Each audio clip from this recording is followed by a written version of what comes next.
കൈകേയി വാസ്തവത്തിൽ അത്ര ദുഷ്ടയായ ഒരു സ്ത്രീയൊന്നും ആയിരുന്നില്ല.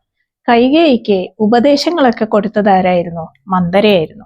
എന്നാൽ മന്ദരയ്ക്ക് പ്രത്യേകിച്ച് നഷ്ടങ്ങളൊന്നും വന്നില്ല. അതേസമയം കൈകേയിക്ക് വന്ന നഷ്ടങ്ങൾ എന്തെല്ലാമായിരുന്നു? ഭരതൻ കൈകേയി അമ്മയെ വെറുക്കുന്ന സമയത്ത് കൈകേയി അമ്മ തകർന്നു പോവുകയാണ്. സ്വന്തം ജീവിതത്തിന്റെ ഡ്രൈവിംഗ് സീറ്റില് മറ്റൊരാൾ കയറിയിരുന്നാൽ എന്ത് സംഭവിക്കും എന്നുള്ളതിന് ഒരു നല്ല ഉദാഹരണമാണ് മന്ദര കൈകേയിക്ക് കൊടുക്കുന്ന ഉപദേശങ്ങൾ, അല്ലെങ്കിൽ കൈകേയി മന്ദരയുടെ ഉപദേശങ്ങൾ അനുസരിക്കുന്നത്.